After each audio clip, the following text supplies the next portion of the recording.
Hello, welcome everybody. This is the Influential Leadership, and this is the opportunity because you're in the right place. I appreciate you taking time to come and join us. Sorry, I wasn't quite ready, but I am now, though, right? I have a really special guest this evening. I have Kim O'Neill, and I am so excited to introduce you to Kim. She is a member of the Chemo Buddies. You might have heard me speaking about Chemo Buddies for Life. It is a fantastic organization, and I am a buddy myself, and I have been involved with that organization for quite some time. It is a 501c3, just like Total Coatings is too, or Total Coatings. Thinking of my work. I am coming to you live from Port Charlotte this evening, so it's kind of nice.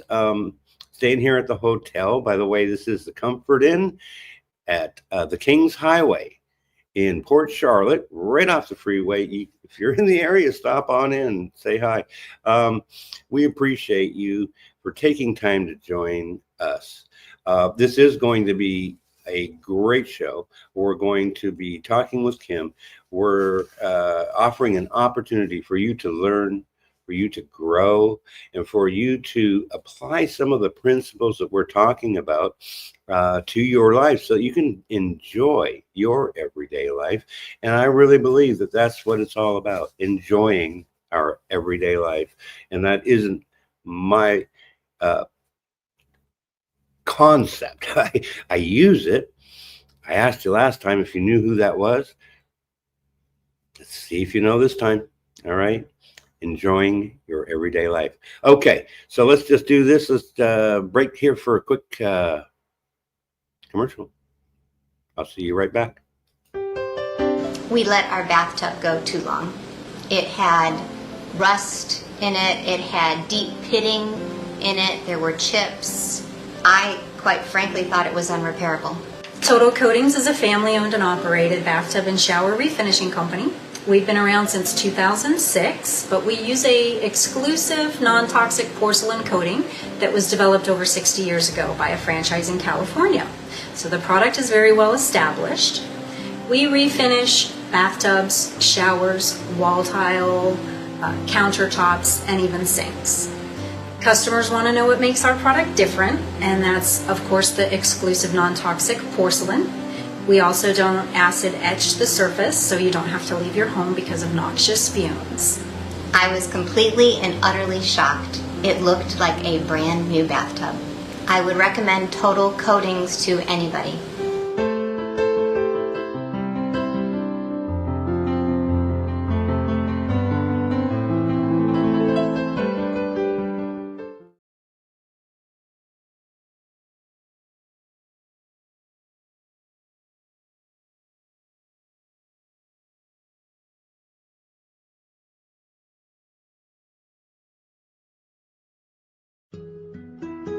Life is so fragile, and we're constantly reminded just how fragile life can be, especially when we or a loved one is told we have cancer. Cancer survivor myself, I can tell you, we still feel very alone in this journey. There's a study that's been shown that patients who are socially isolated have a worse prognosis, have a worse outcome than patients who are socially interconnected. Buddies for Life is a non-profit cancer support group for those whose life has been impacted by cancer. Humor, hope, heart, and hugs. Humor, hope, heart, hugs, and a whole lot of love. Share this with your friends and family and support this community in every way you can. No one should face cancer alone. I am a Chemo Buddy for Life. We are a Buddies Network. No one does cancer alone. Be a buddy. And we are all here for you as a community of love. We are Chemo Buddies for Life. And if you've heard 3 words, you have cancer, for yourself or someone else, you belong with us at Chemo Buddies for Life. Healing through connections.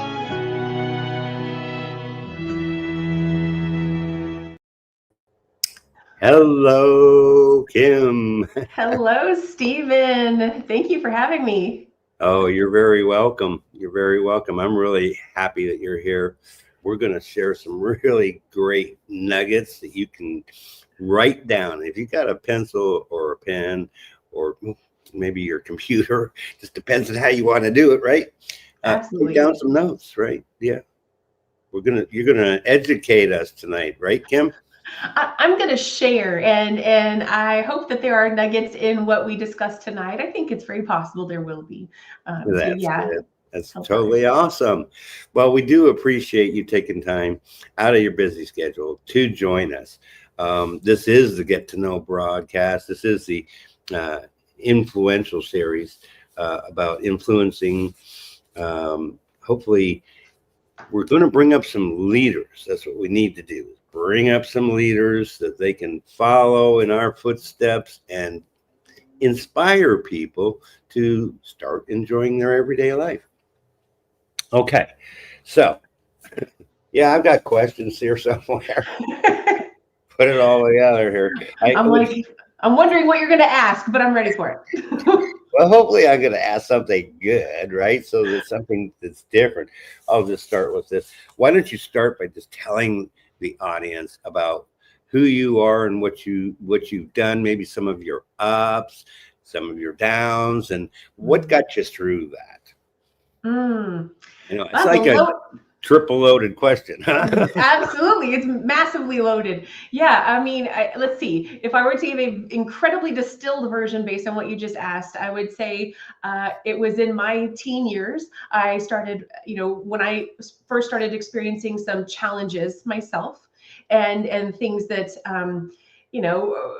just things that are very front. Teens have a lot of emotions, a lot of things that go on, right? And so really finding my way through my own struggles, and then eventually realizing that I was able to help others through theirs, and that ignited within me a passion for wanting to do that as a career. And so I would say the last 15-20 years has been all about pursuing that and creating that in my life, so that when I get to the end of my life, I feel complete, and I feel happy about what I've accomplished here in this life. So anyway, that's the very short distilled version. How did I get there? I mean, that's the thing that I think varies for all of us.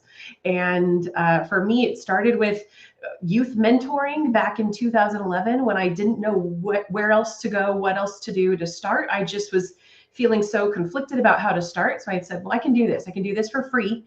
And I like working with kids. So I started working with teens. That then morphed into interview coaching, helping people prepare for job interviews a couple of years later. And then that ended up morphing into more personal confidence coaching, energy healing work, podcasting, all sorts of other things that start to show up as an entrepreneur. And there's even more, but that's kind of the gist of it at this point. Yeah. Does that sort of paint the picture? What got you into coaching? Well, you decided to do that because why?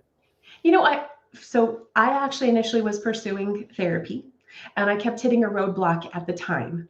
And so I had a mentor who had suggested to me, why don't you consider coaching?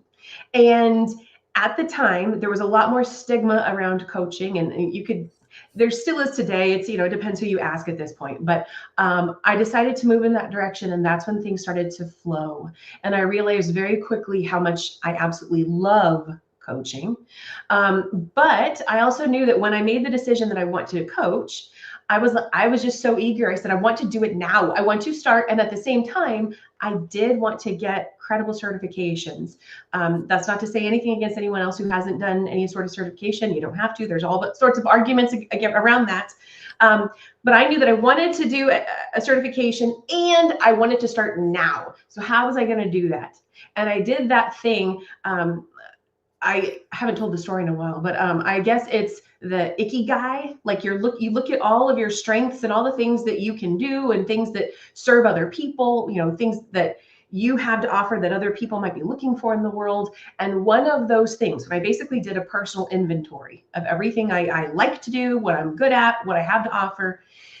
That's when I discovered, okay, interviews, job interviews. I had a ton of experience with that in different professions I'd had at that point.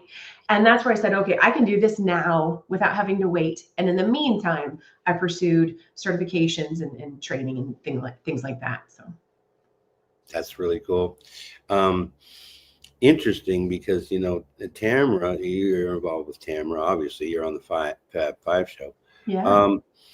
She was a headhunter, so to say, as some people refer to him, and that's what you were doing as well, huh? In a roundabout way, yes. I was working in human resources and doing a lot of job interviews, and that was part of what threw me into saying, hey, I've seen what works and what doesn't work, and I can help people.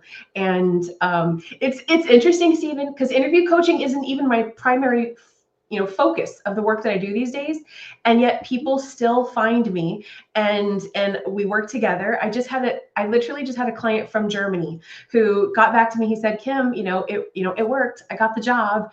And so it's really nice to see that I've been able to help people in that way. And then for other clients, we take it way beyond interviews and support them in living a fuller life as well. Well, that's awesome. So what would you tell somebody that was interested in being self-employed? Because that's where you ended up, is working for yourself. What would you recommend? Well, Stephen, you have to know first that it was never that I wanted to work for myself. It was that I wanted to have a fulfilling career. I wanted to do what I was passionate about, and I had gotten to a point where I realized, wait a second, I'm hitting my 30s. This was years ago now. I'm older. I was hitting You my don't 30s. look older. You're 31, right? Sure, I'll take it. Thank you. You look 31 to me. I realized that, oh my goodness, how come none of this has happened yet in my life? Oh, because I have to do something about it. I have to make it happen. Right. So yeah. So I forgot your question. I'm so sorry. What was the question? I said, what would you recommend to the viewers if they were considering doing their own thing and being self-employed? So my key tip is make sure that whatever you are pursuing for entrepreneurship, that it's something that you love, that you are passionate about, you're dedicated to. Yes, that's what's going to help you going through the challenging times, because they will come. Yes. Well, I think that that's a really important factor, because when you love what you do, it's not really work then, Right.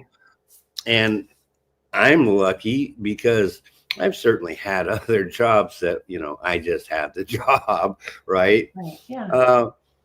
For the money, I guess. We all have bills, so I had to pay some bills. But, when I started doing what I really love to do, which is really the LWN Live with Nature's main focus for me, but I got to do some other things in the meantime. That is not work for me. Yeah. It makes a difference. It I think has a reciprocal give back effect. We give into it, and it also gives back to us. That's what keeps it growing and flowing, is because when you love what you do, then it is going to give right back to you and help you have that sense of fulfillment. It truly does. So one of the things that you would recommend is doing something that you love. If you're going to be self-employed, enjoy your job, because if you don't, it's certainly work. If you don't, I think people are more likely to come across as just being in it for the money. Now, yes, we all want money. We all are working for, the money and that kind of thing. But that's not gonna, at some point that you're gonna bump up against clients who are like, oh, whoa, they just want my money. They don't actually care about me. I don't want to do business with them then. It's different. Right. Well, I thought about being a coach. I don't think I have time for being a coach, though, truly. I try and coach myself. That's what I've been working on. And I think that that's an important factor. How do you feel like self-care comes into this? It's huge. It's huge, because that's also part of that would be another example of something that gives back to you. When you're taking care of yourself, it's not, the assumption always that we tend to hear is that, oh, it's selfish, right? Selfish to just focus on me and just to take care of me. But when you take care of you, you actually have more energy to take care of others, to do other things out in the world. So it really is key. It's, if you just keep giving externally and you're not taking care of this, you're going to get depleted. You're going to run out of steam. And then at some point you won't be helping anybody. You won't be, doing what you're wanting to do in the world. So Right. it has to have a place on the list of priorities for sure. Absolutely. I totally agree with you, and I understand that. So when you're deciding that you want to be self-employed, we're saying that you want to love your work. Mm-hmm. You want to clearly put a plan together, because you even said, you had to decide, I got to do something about my thinking, right? So that's where the Absolutely. action plan comes in, right? Yep. So having an action plan is a super important factor here, folks. So it's a silly question, Julia. So I'm not going to ask that one. How about family? How does family fit into this picture? So this self-care, right? Because self-care is so important. It keeps us going in the right direction. I know that I've sacrificed my self-care in the past so that I could do that job and make that money. Who hasn't, right? Have you done that? Absolutely. That's how I had to learn. Oh, Kim, you have to do a better job of prioritizing self-care. It's a work in progress. Aren't we all a work in Yes. progress? Yes. And I think that that's an important factor, because I'm a little bit older than you. I'm surprised how old I am, actually, but I'm not old. I'm young. I say, as long as we are still here on Earth, we still serve a purpose. We still have time to do the things that matter to us, and we only do ourselves a disservice if we don't take advantage of the time that we still have, regardless of our age. So if I'm 31, then what? You're 32? Yeah, I'm 32. Yeah, about 30 years ago. But so I was thinking of the fact that learning and being open to learn, and even at my age, I still learn. How do you feel about that? Oh, I consider myself a lifelong learner. I think that's part of this too. I believe that if you're in some sort of personal development field, whether it be coaching, therapy, even, well, I'll just leave it at that. Coaching, therapy, maybe medical professions as well. I think that it is key to continue to have a growth mindset, be open to learning new things, be open to learning more about yourself, more about other people, about the world. Remember that as much as you know, there's still plenty that you don't know. Remember that just because you got it right over there with that client, you might need to rethink how to approach it with that client. Things are continuing to flow. So it really, to me, it requires us to find this balance. I was just talking about this with someone the other day. It requires us to find that balance of being able to have confidence and feel stable in what you do know and what you have to offer. And at the same time, be flexible within yourself to go, okay, wait a second, maybe we need to switch things up a little for this next time though. So it's a degree of stability, but not so stable that you're rigid and you don't learn anymore. There's always more to learn. Right. And I know people like that, and I was like that. I know that. When I open my mind up to learning more, that it's amazing how much I've been learning really over the last, say, decade or so. And not everybody wants to do that, do they? They don't want to be flexible. They're like set in their ways about how they're doing their life, and they're not willing to change anything. And I know that if I don't change anything, nothing will change. So you better be happy with how it is, right? Yes. Or else you need to change it. Yeah. Yeah, nothing changes if nothing changes. And I think another thing to factor into it is every time we reach a new goal, I mean, that feels great. That's a sense of achievement. And yet, I think as humans, because we're still living, then there's at some point going to be the desire for the next goal. It doesn't mean dissatisfaction with what is, but there's still more room to grow. And that's where that degree of flexibility to be able to say, okay, now what does it take to help get me to that next level, to that next place? You know, that phrase, what got you here isn't going to get you there. Well, it's probably going to help you. I'm sure it's going to help you. And yet I wouldn't be surprised if there might be a new element that shows up that like, oh, okay, in order to grow into that space, I now have to cultivate this new skill. But it's worth it. I think it's worth it. I really do. It is worth it. And you said lifelong learner, and that's really important. That's what I feel I am now. And truly, if we take care of ourselves from a health standpoint, I think that that's a big factor involved, isn't it? Yeah, it is. That's what I am actively working on right now. Well, I mean, let's not get this wrong, folks. I love ice cream, right? Now, I've been trying to eat healthier.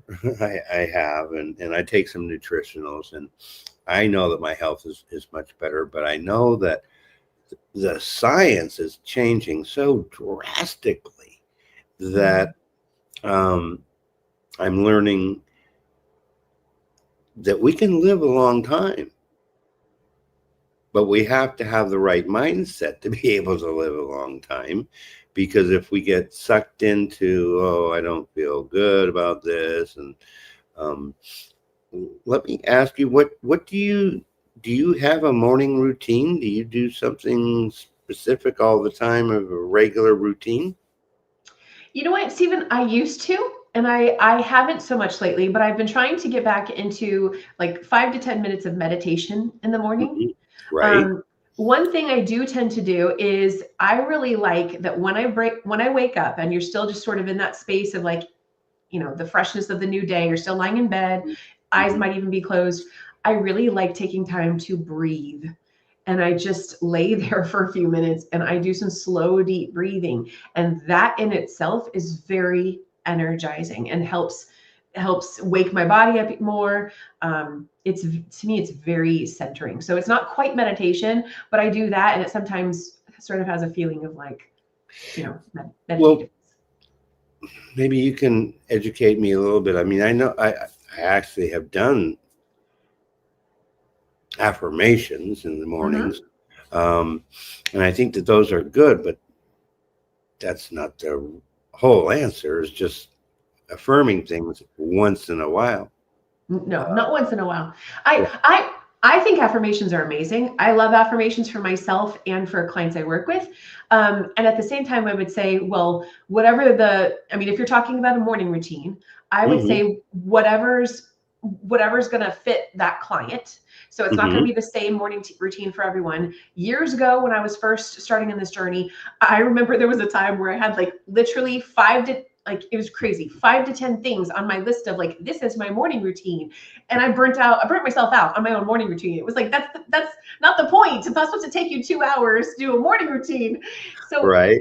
It's about finding what helps set you up, what helps align you for your day that doesn't take over the day, but supports you, and like getting into that space of now I'm ready. Now I'm aligned. I've got my mind right. My body feels good. And so for someone, it might be affirmations. And so coming back to affirmations, that if you're trying to rewire your brain and cultivate a new, maybe positive mindset, or just something that is more growth oriented, then it's not going to work to just do it once in a while. You've got to build up a new momentum. And that does need to be a habit that, gains that momentum and then becomes your norm.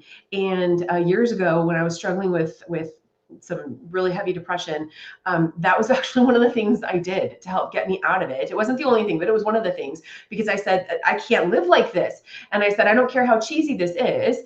I've got these affirmations. I'm doing it. I'm saying them. And I did it regularly, I think for at least 2 weeks consecutively, every day consecutively for 2 weeks. And eventually I got to the point where I realized, oh my gosh, I'm now automatically reverting to some of those thoughts versus, having to prompt myself to think some of those things.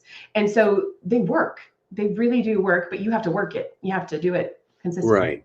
That's where consistency comes in. Yes. Doing the, it seems maybe redundant, but I found that doing the same thing when I'm trying to learn that over and over and over, like on a daily basis, not like all in one day thing and then it's done, because that might make an imprint in your brain, because you were talking about, your thinking.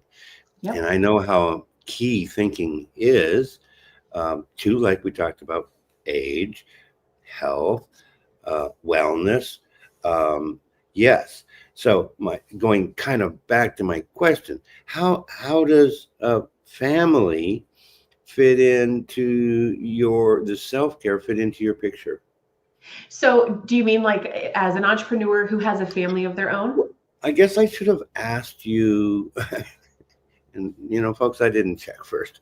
Are you married? Do you have children? So I'm not. I'm divorced and I don't have kids. So in that vein of things, I don't have my own family that way. Yeah, so I can't speak to that. If that's okay. Yeah, I can speak to kids and grandkids. Yeah, well, let's not talk about it too much because it's not a really pretty picture for some. I'm okay with it, but the others aren't. That's all I'm going to say about that. Okay. If you're watching, I love you. I do. It can go both ways, right? But I know I put my kids through real heck. I do. The way I was behaving for a lot of years, it's like no wonder. Yeah, I wasn't going to let that go. How do you feel that teamwork is an important factor in achieving your goals? So it depends on where the teamwork plays in. So for an entrepreneur, if they have their own team to support their work, I think that's fantastic. The majority of the time that I've been an entrepreneur, I've been a solopreneur, and I've periodically had some assistance, but it's mostly been me. I think if you can get yourself to where you have that support and probably having to pay for the support, but I believe everything is possible. So maybe you can have an arrangement where, if you can't pay someone, maybe you work out something else where someone, a trade, a barter, whatever it is. We're going to go farther together, so when there's a team, you can actually make things happen a little quicker, and accomplish a lot more. In terms of like client teamwork, I think that's, absolutely factors in. Right. I can't be effective in a client's life if they aren't willing to partner with me. So yeah, so you have to have a team with your client that's trying to be coached, because if you are just like, oh, this is how you do a thing, that doesn't get you real far, does it? It doesn't.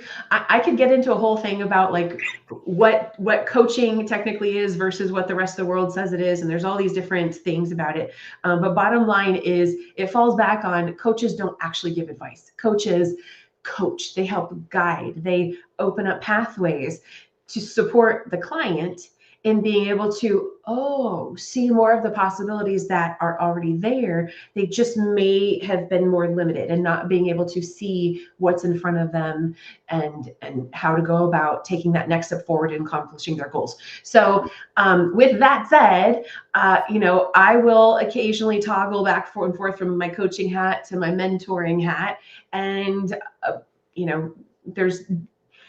it's an art form is what I really believe. But I don't take the stance of, I'm going to tell you exactly what to do and then you'll achieve all your dreams. That's not the way to go about it, because I want my clients to leave empowered, and they're going to have to do that by recognizing some of those things within themselves. I can't just tell them. So. It's interesting that you said empowered, because that truly, Evan Carmichael, he's a YouTube phenom. He's got millions of followers. And so I was following his stuff for a long time, and that's my earlier days. But that he wrote the book, Your One Word. Well, what is my one word? My one word is empowerment. And I think it's a good word, because I try and empower myself so that I can empower others, or hopefully inspire at the minimum, Yeah. But what will be your one word? That is so great, Stephen. So I used to do a word every year, and the last couple of years I haven't, because guess what? There was one year, I believe my word was faith. I think that was the year. This was a few years ago. My word was faith, and Right. lo and behold, what did that mean? That meant that my faith got tested in the year. I was like, oh, be careful what you wish for, before what you align with, right? Well, somebody tried to just make it tough on you when you said, I have faith.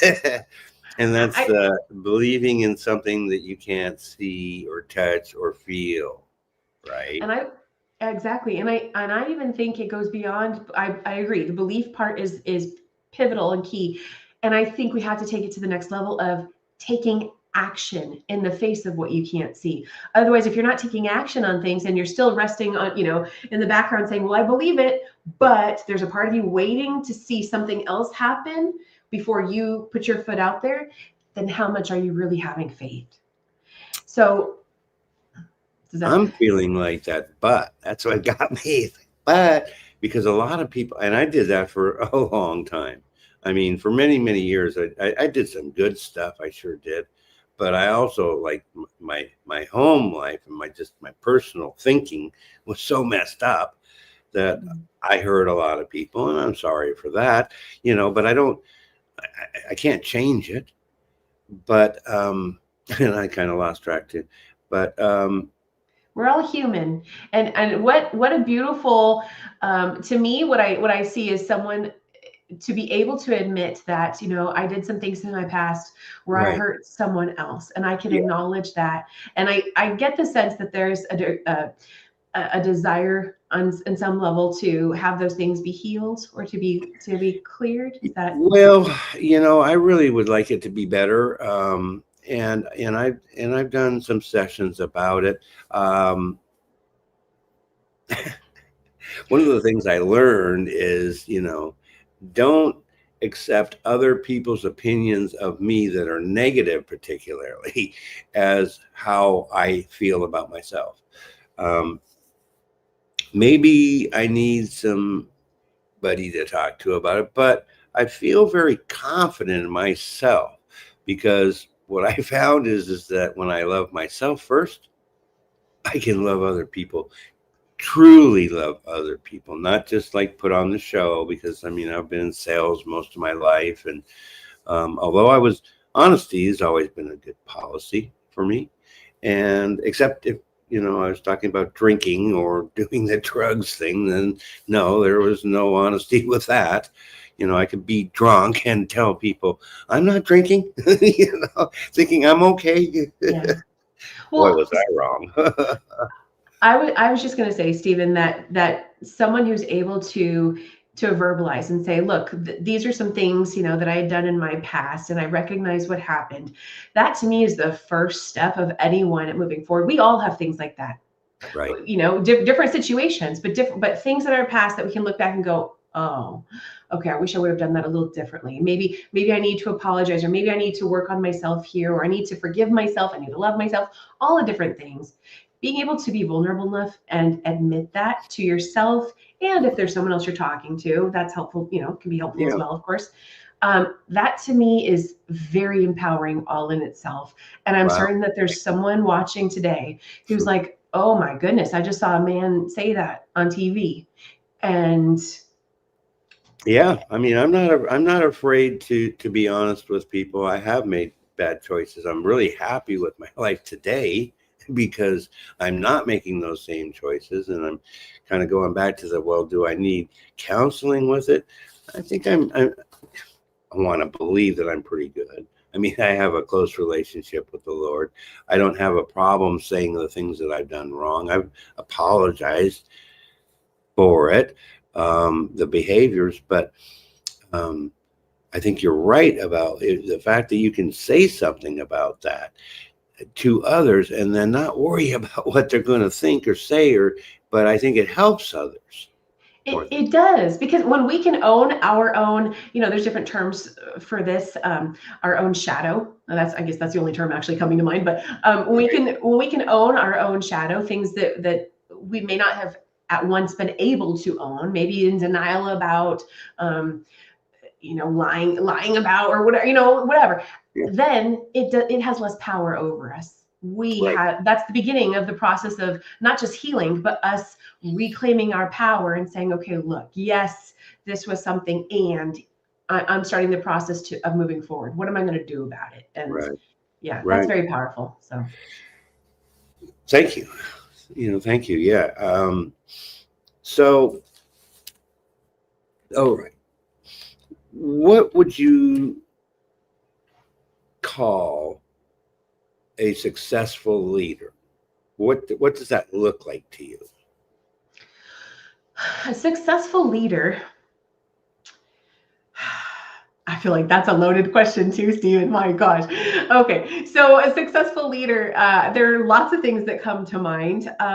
I think it's someone who, has, first off, I want to say pure intent to lead for the greater good, to create positive change or conditions or whatever it might be that they're leading within.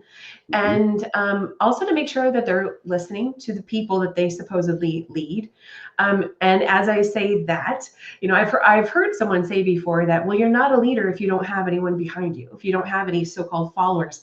And I challenge that, because I disagree. I think that every single human alive has the capacity to be considered a leader in their own life. Right. You don't necessarily know who might be watching, following, so to speak. You just standing for yourself and in the light and doing the best that you can moving forward. That to me is success. That is leading. And we can't predict the future, but that right there, that's beautiful beginnings, I think. Yes. And yeah. Well, you're right. And I was just talking about that earlier today, how we do not know who might be watching, right? We have no idea. I mean, there's some people out there that prefer to keep their confidentiality, and so they might be on a private browser and not doing cookies and all that other silly stuff. Me, I went public. I don't care about any of it now at this point. It's all there. But yeah, we don't know who's listening. Yeah. And at some point, if we've made a difference for them, hopefully they will then step up and say something to us so that we can go, oh yeah, that's really great. Not that I need people's acknowledgments. I don't have to have that, because that's not, I don't personally do this stuff for that. Oh, I got this many views and all that. That's not why I'm doing this stuff. Why are you doing this stuff? Yeah, well, I do it because I feel called to do it, and I like it. I really enjoy it. I love, what you do here. I love doing as well, hosting and talking with people. Absolutely love it. The coaching, I absolutely love helping people to feel better. And see, we have a viewer right there. I love it. Yeah. So good to see Skip. So happy. but Skip, we love you, brother. Stephen, he loves us too, apparently. Aw, that's so awesome to see him show up. Stephen, you make a great point though, for anyone out there who's watching. I'll just share with you. I started podcasting in 2015.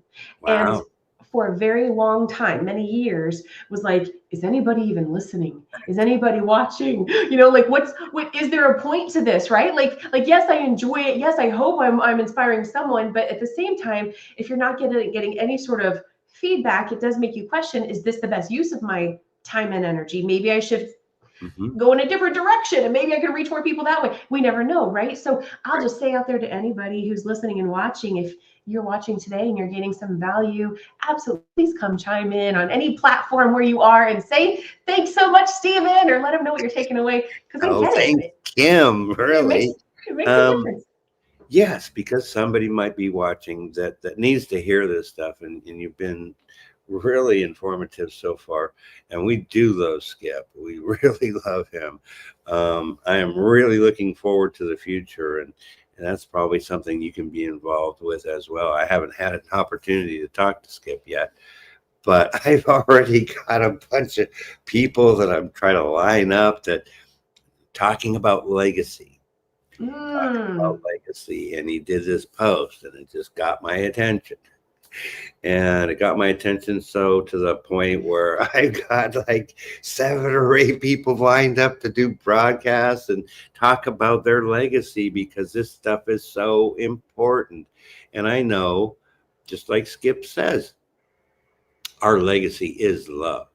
I mean, purely it is love, because when we love ourselves and we love other people, even the people that hurt us the most, we can still say, I love you. It's okay. I didn't like what you did, but I still love you. Right. That's power, I think.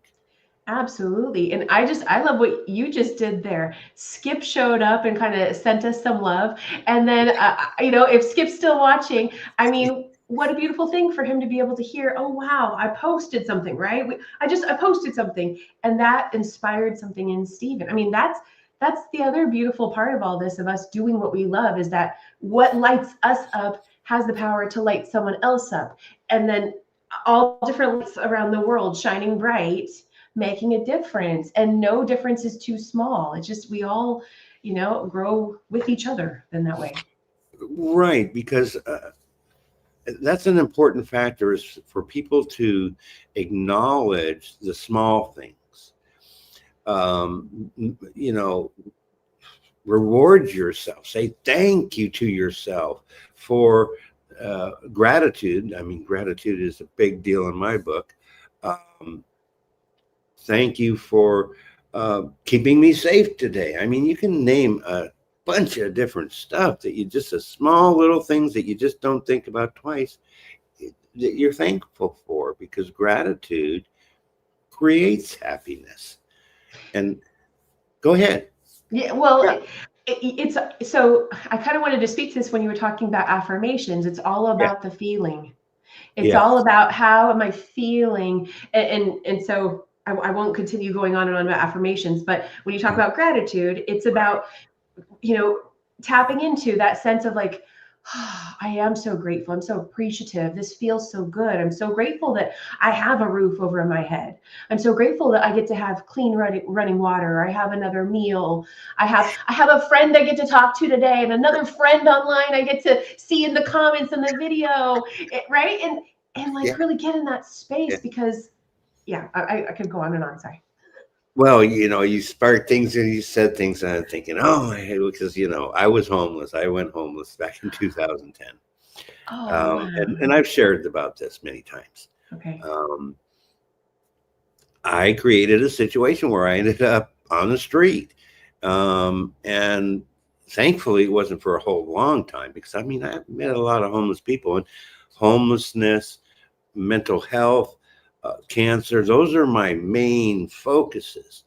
But I was homeless, and I learned, because of my dad, I learned how to live in the woods, kind of sort of thing, because he taught me how to camp and how to fish, and I love fishing too.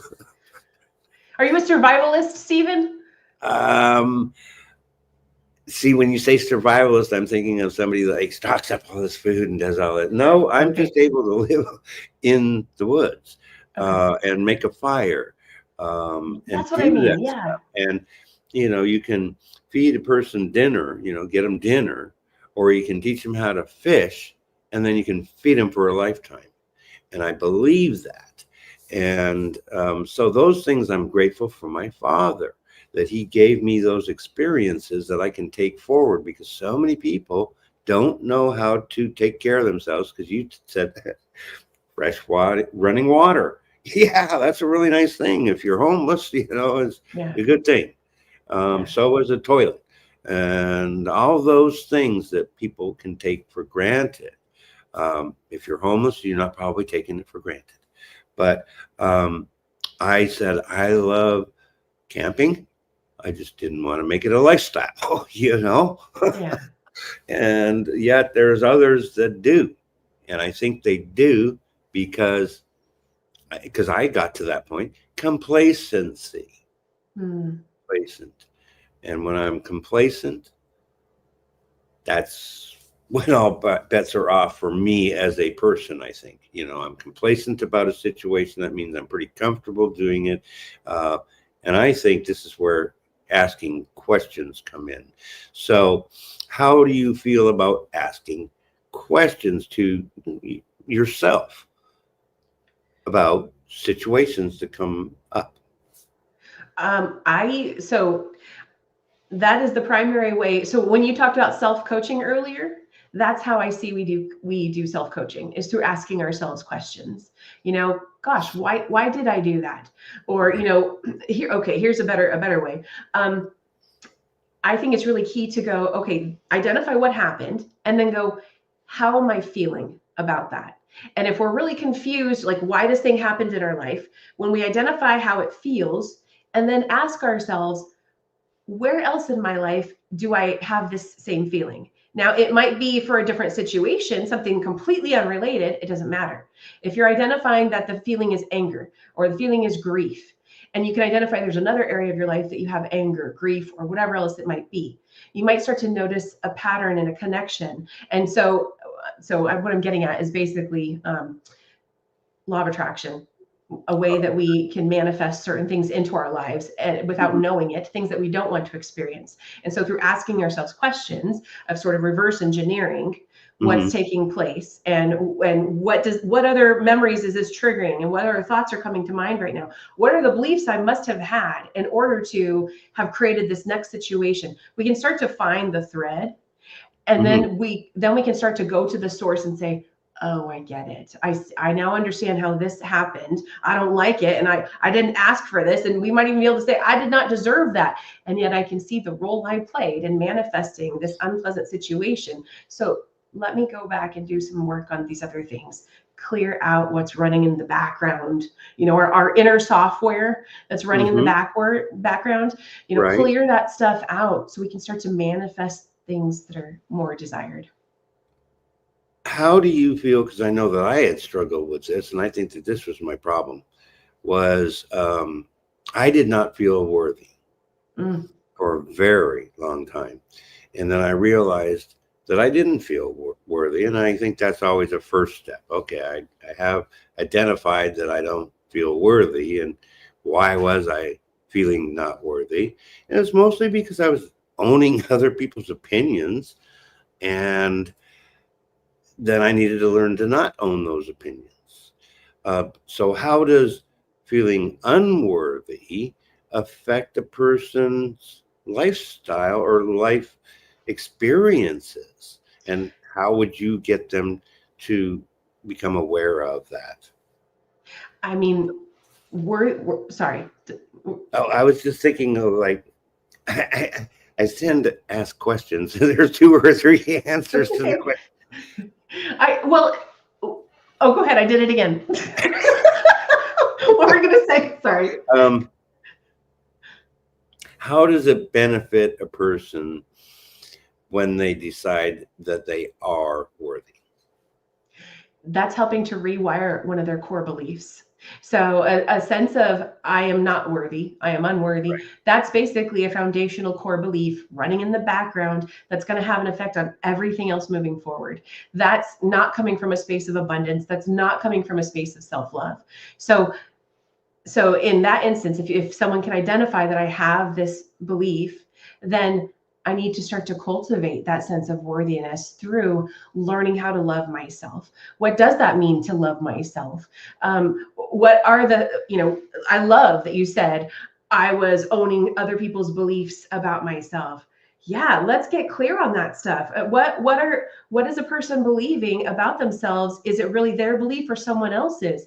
And we have the power to say, okay, no more, not today. I release these beliefs. And what are the new beliefs that I choose to believe about myself? What is true? Who am I? And really get to know our own identity and we get to be who we want to be. I'm a big believer in knowing who you are and being who you are. And through that, and then living your life is going to be a new sense of worthiness and life experience that manifests and starts to show us back, oh yeah, I am worthy. It's not just something I'm trying to tell myself. I've now developed such a momentum. I'm receiving that back from the universe and other people as well. You know, and I was scared for a long time on TV to say, hey, I have faith, and you mentioned faith before, and I have a higher power, and I call that God. But I was afraid to say that. Now, that doesn't mean, folks, that if you don't believe in God, that I don't like you, okay? Because I do. I still love you. I truly do. But that was a good foundation to start from. And I know that, like, see, I've done thousands of AA meetings. And one of the things I recognize is that God was mentioned like 8 times in the 12 steps. You know, it's like, they might have had an idea. You know, whether it be religious faith or just spiritual faith, you know, everyone's going to have their own definition of how they experience faith. Yes. I you know, spiritual or religious faith is something that tends to be something that can be very foundational in helping people to overcome these hurdles of, you know, core beliefs that are very limiting. Yeah. And now I think I differ from the concept of, oh, well, you learn everything, you set your belief system when you're 0 to 7 years old. And then that's it. And I just don't know that I agree with that, because I think I'm still learning and then modifying my behavior as a result. So how do you feel about this? Well, 0 to 7, that's where you set your belief system. Do you think it changes after you're 7?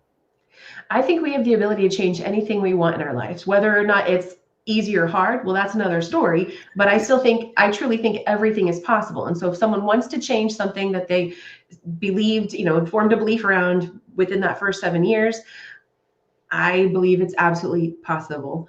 They just might have to do a little more work on it. There are some people though that, you know, they don't have parents who are religious or spiritual, and they don't develop any belief about a higher power in their, you know, younger years.